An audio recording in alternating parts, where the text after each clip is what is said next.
Hello అందరికీ. Ramya studies channel తరపున అందరికీ ధన్యవాదాలు. నిన్న ట్రోపా ఆవరణం గురించి చెప్పుకున్నాం కదా, ఇంకా మిగిలిన ఆవరణాల గురించి ఈరోజు చెప్పుకున్నాము. చూడండి, స్ట్రాటో ఆవరణం యొక్క పరిధి, దాని యొక్క ఎత్తు అనేది 50 కిలోమీటర్స్ వరకు ఉంటుంది. స్ట్రాటో ఆవరణం యొక్క ఎత్తు ఎంతవరకు ఉంటుంది? 50 కిలోమీటర్స్ వరకు ఉంటుంది. నిన్న ట్రోపా ఆవరణం 18 కిలోమీటర్స్ అని చెప్పాం కదా, ఆ 18 కిలోమీటర్స్ పైన 50 కిలోమీటర్స్ వరకు స్ట్రాటో ఆవరణం ఉంటుంది. సమతల ఆవరణం ప్రశాంత సమతాప ఆవరణం అంటారు. అంటే ఇక్కడ ప్రశాంతమైన వాతావరణం ఉంటుంది అని, సమతల ఆవరణం అని దీనికి పేరు. నెక్స్ట్, ఉష్ణోగ్రత వ్యత్యాసాలు అనేటివి చాలా తక్కువగా ఉంటాయి. ఇంతకుముందు ట్రోపా ఆవరణంలో ఏం చెప్పాము?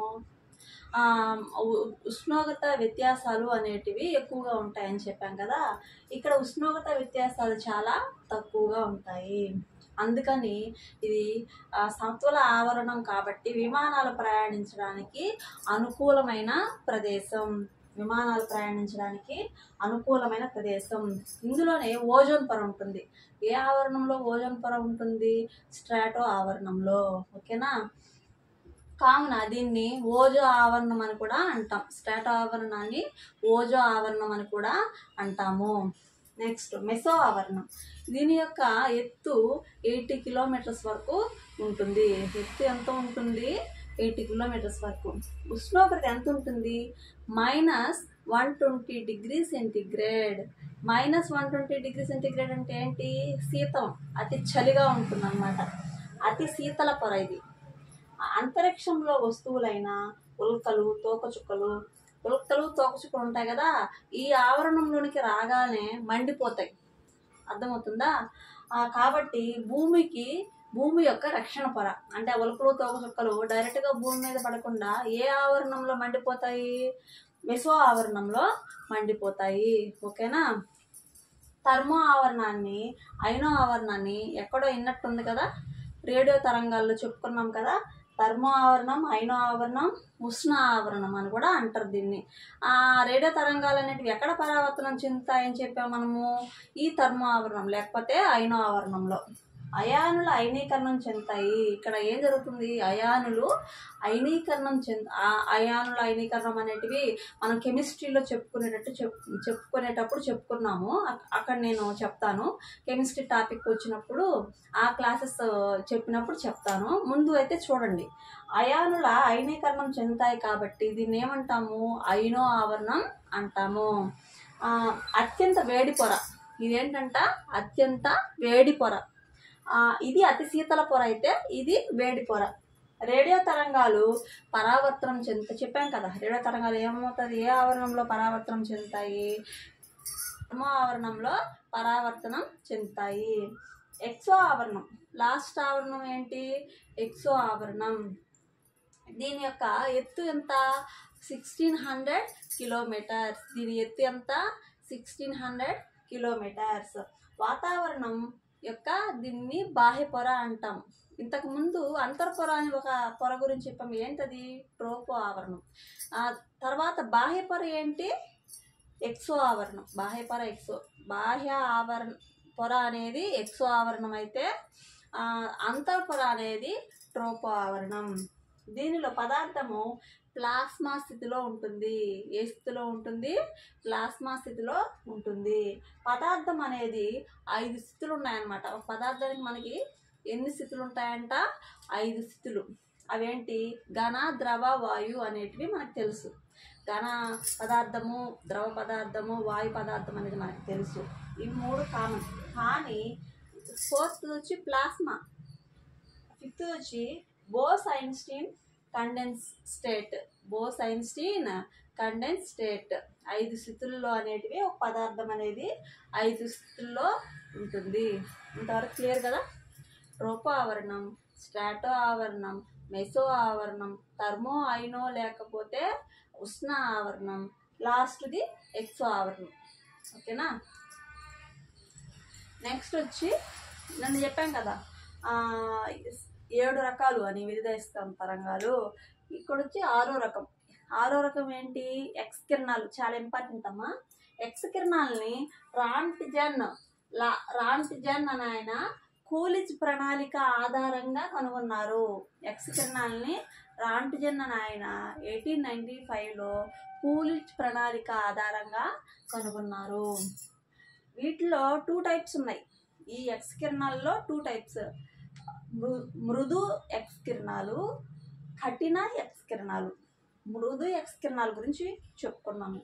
ఇది మన శరీరంలో దృఢమైన భాగాలు ఉంటాయి కదా, ఎముకల గుండా చొచ్చుకొని పోగలదు. శారీరక చికిత్సలకి ఇది ఉపయోగపడుతుంది. ఎముకల గుండా కూడా చొచ్చుకొని పోగలదు కాబట్టి మన శరీరానికి చికిత్స చేయడానికి ఏ కిరణాలు, మృదు ఎక్స్ కిరణాలు ఉపయోగపడతాయి. ఒక వ్యాధిని నిర్ధారణ చేసే విధానాన్ని రేడియోగ్రఫీ అంటాం. వ్యాధి నివారణను రేడియోథెరపీ అంటాం. ఒక వ్యాధి నిర్ధారణ చేస్తే పలానా వ్యాధి అని అంటే రేడియోగ్రఫీ, వ్యాధి నివారణ చేస్తే రేడియోథెరపీ. కఠిన ఎక్స్ కిరణాలు, ఇవి వచ్చి మృదు ఎక్స్ కిరణాలు కదా, ఇవి కఠిన ఎక్స్ కిరణాలు. అతి తక్కువ తరంగ దైర్ఘ్యం ఉంటుంది. ఎంత ఉంటుంది? తక్కువ తరంగ దైర్ఘ్యం ఉంటుంది. శరీరంలో అన్ని భాగాలు గుండా ఇవి చొచ్చుకోపోగలవు. శరీరంలో దృఢమైన భాగాలు గుండా ఇవి చొచ్చుకోపోగలవు, ఇవి మాత్రం అన్ని భాగాలు గుండా చొచ్చుకోపోగలవు. లోహాల నాణ్యతను, బాయిలర్లో ఏర్పడిన పగుళ్లను, లగేజ్ స్కాన్ చేస్తారు కదా, లగేజ్ స్కానర్స్, వాటిలో కూడా వీటిని ఉపయోగిస్తాం. బాయిలర్స్లో కూడా ఉపయోగిస్తాం. లోహాల నాణ్యతను తెలుసుకోవడం అంటే అన్ని భాగాలు కూడా చొచ్చుకొని పోయే కిరణాలు ఏంటి? కఠిన ఎక్స్ కిరణాలు. ఓకేనా. నెక్స్ట్ 7th పార్ట్ వచ్చి గామా కిరణాలు, రేడియోధార్మిక వికిరణాలు. వీటిని ఏమంటాము? రేడియోధార్మిక వికిరణాలు. ఎక్కువ లోతుకి చొచ్చుకొని పోగలవు. ఇవి ఎలా అంట? ఎక్కువ లోతుకి చొచ్చుకొని పోగలవు. ఇక్కడ చూడమ్మా, ఇక్కడ గామా కోబాల్ట్, గామా కిరణాలు ఫాస్ఫరస్, గామా కిరణాలు సోడియం, గామా కిరణాలు కార్బన్, గామా కిరణాలు యురేనియం లేదా పీబీ, గామా కిరణాలు అయోడిన్. ఓకేనా. గామా కిరణాలు కోబాల్ట్తో కలిపితే ఏ థెరపీ అంటాము? కీమోథెరపీ. క్యాన్సర్ నివారణకు ఉపయోగిస్తాం కదా అవి. గామా కిరణాలు పీతో కలిపితే మెదడులో ఏర్పడిన కణితలను తొలగించడానికి ఉపయోగపడుతుంది. గామా కిరణాలు ఎన్ఏతో కలిస్తే రక్త ప్రసరణ వ్యవస్థని క్రమబద్ధీకరణ చేస్తుంది. గామా కిరణాలు సితో కలిపితే శిలాజాలు అంటే పాత వస్తువుల యొక్క ఇవి ఎన్ని సంవత్సరాల నుంచి ఉన్నాయని కొంతమంది రీసెర్చ్ చేస్తుంటారు కదా, ఆ శిలాజాల వ్యవస్థ క్రమబద్ధీకరణకు ఉపయోగపడుతుంది. శిలాజాల వయస్సుని గుర్తించడానికి ఉపయోగపడుతుంది. గామా U/P కలిస్తే భూమి యొక్క వయస్సును గుర్తించడానికి ఉపయోగపడుతుంది. గామా కిరణాలు అయోడిన్ ఐతో కలిస్తే సామాన్య గైటర్ గొంతు దగ్గర వస్తుంది కదా, హైపోథైరాయిడిజం తగ్గించడానికి ఉపయోగపడుతుంది. విద్యుదయస్కాంత వికిరణాల్లో అతి తక్కువ తరంగ దైర్ఘ్యం కలవి. ఇవేంటంట? విద్యుదయస్కాంత వికిరణాలలో అతి తక్కువ తరంగ దైర్ఘ్యం దేనికి ఉంటుందంటే గామా కిరణాలకి ఉంటుంది. ఇవి ఇంపార్టెంట్. గామా కిరణాలు కోబాల్ట్తో కలిస్తే ఏం జరుగుతుంది? ఫాస్ఫరస్తో, ఎన్ఏతో, కార్బన్తో, యురేనియంతో, పీబీతో, ఐతో కలిస్తే ఏమవుతుంది అనేది చూసుకోండి. ఇవి నోట్ చేసుకోండి, మీ నోట్స్లో చాలా ఇంపార్టెంట్. ఓకేనా అండి.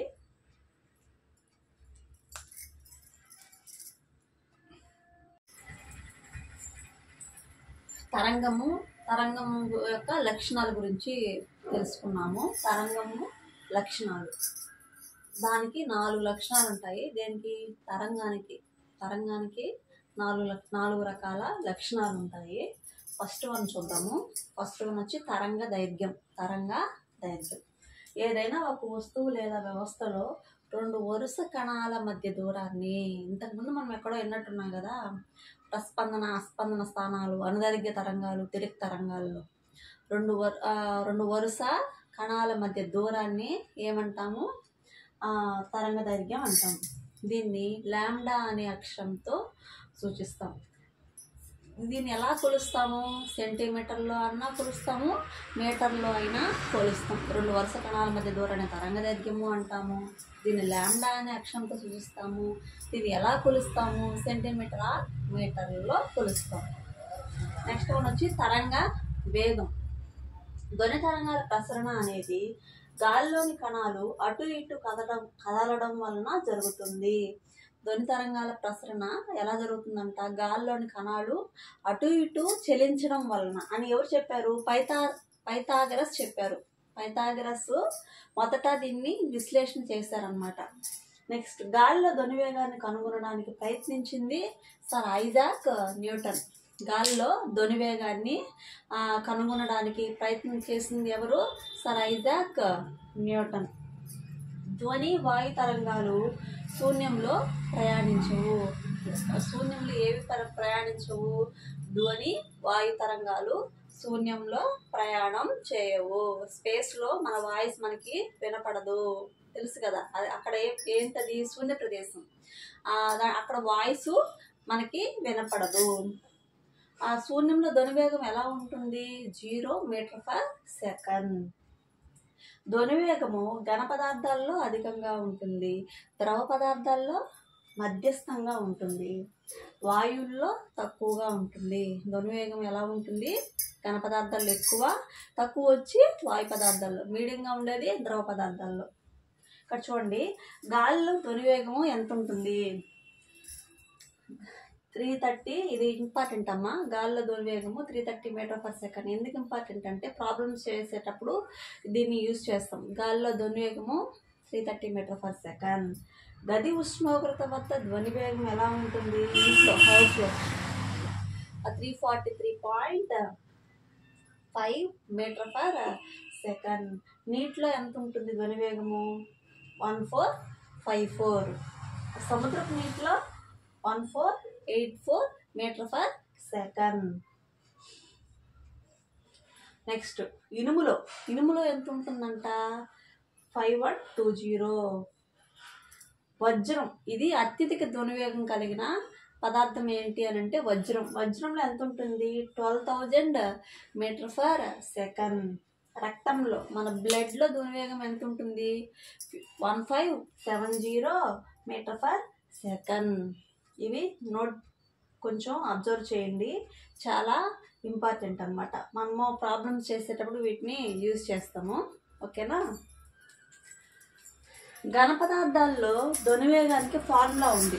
ఏంటి? v = y/ρ. v = y/ρ. y అంటే యంగ్ గుణకం, ρ అంటే పదార్థం యొక్క సాంద్రత, దాని యొక్క వెయిట్. ద్రవ పదార్థాల్లో ధ్వనివేగం v = e/ρ. e అంటే ఆయత గుణకం, ρ అంటే తెలుసు కదా పదార్థ సాంద్రత. వాయు పదార్థాల్లో ధ్వనివేగంకి ఫార్ములా ఏంటి? v = γp/ρ. γp అంటే స్థిరోష్ణక గుణకం. ఓకేనా? థర్డ్ వన్, తరంగం యొక్క లక్షణాల్లో 2 రకాలు చెప్పుకున్నాం కదా, తరంగ దైర్ఘ్యము, తరంగ వేగం.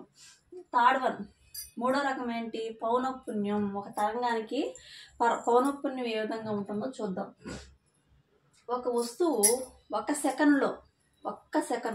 సెకండ్లో చేసే కంపనాలు లేదా భ్రమణాల సంఖ్యని ఏమంటాము? పౌనఃపున్యం అంటాం. దీన్ని హెడ్జ్ల్లో సూచిస్తాం. పౌనఃపున్యాన్ని హెడ్జెస్లో సూచిస్తామని చెప్పుకున్నాం కదా. దీనిని శృతి దండంతో కొలుస్తాం. దేంతో కొలుస్తామంట? శృతి దండం. ఇదిగోండి శృతి దండం. ల్యాబ్స్లో చేస్తాం. దీన్ని ఏదైనా వస్తువుకి ఇట్లా కొట్టినప్పుడు ఈ శృతి దండాన్ని ఏదైనా వస్తువుకి టచ్ చేసి వదిలామనుకోండి, శృతి దండం అనేది కంపనాలు చేస్తుంది. అంటే ల్యాబ్స్లో మనం డిగ్రీ చదివేటప్పుడు ల్యాబ్స్లో చేస్తాం కదా, శృద్దండం టచ్ చేసి వదిలేస్తే శృద్దండం కంపిస్తుంది, వస్తువు కూడా కంపిస్తుంది. దీన్ని శృద్దండంతో కొలుస్తాం. శృద్దండాన్ని ఎవరు కనుక్కున్నారు? Sir John Shorey. ఈయన ఒక సంగీత విద్వాంసుడు. దీన్ని శృద్దండాన్ని ఇన్వార్క్ స్టీల్తో తయారు చేస్తారు. ఆ ఇన్వార్క్ స్టీల్తో ఎందుకు తయారు చేస్తారంటే దీని సంకోచ వ్యాకోచ విలువలు తక్కువగా ఉంటాయి కాబట్టి. సంకోచ వ్యాకోచ విలువలు ఎక్కువగా సంకోచం చెందదు, తక్కువగా దీని సంకోచ వ్యాకోచ విలువలు చాలా తక్కువ ఉంటాయి కాబట్టి దీని భుజాల పొడవుల ఆధారంగా కొలుస్తారు. దేని ఆధారంగా కొలుస్తాము? ఇవి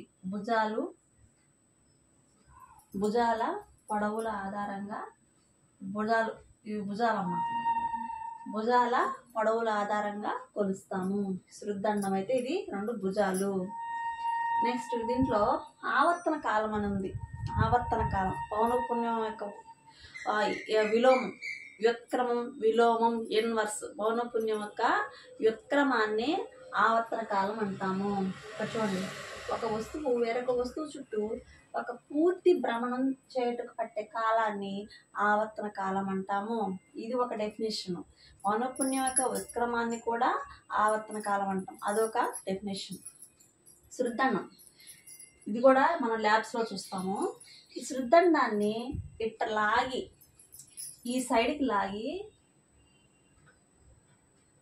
ఇట్లా పట్టుకొని ఈ సైడ్ నుంచి వదిలామనుకోండి, ఇది ఇటు పోయి ఇటు వచ్చి, అంటే ఎక్కడైతే లాగుతామో లాగి దాన్ని వదులుతామో తిరిగి మళ్ళీ అదే లాగిన ప్లేస్ దగ్గరికి వస్తే అది పూర్తి ఒక భ్రమణం చేసినట్టు. దాన్ని ఏమంటాము?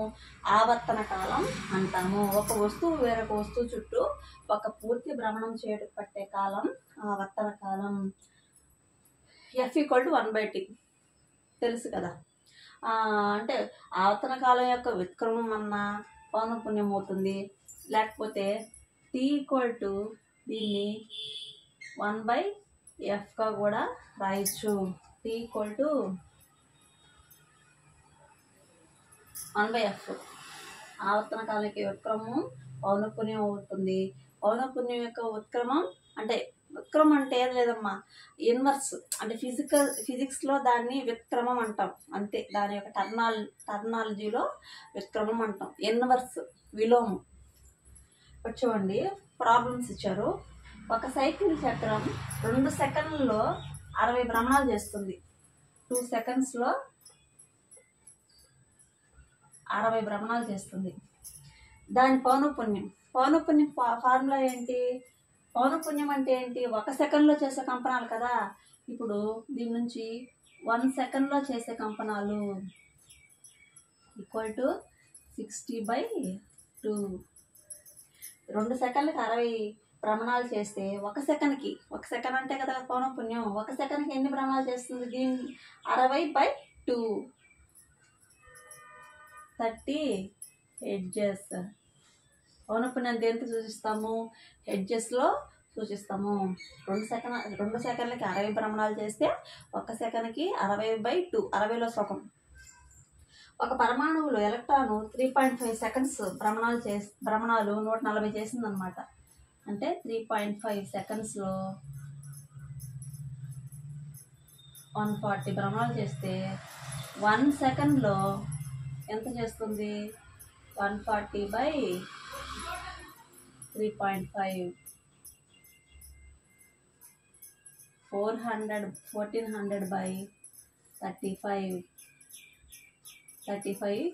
40s 40 hedges. అంటే తెలుసు కదా, పైన కింద 10తో డివైడ్ చేస్తే కింద 35, పైన ఒక 10 ఒక 0 యాడ్ అవుతుంది, కింద 35 వస్తుంది. ఇక్కడ చూడండి,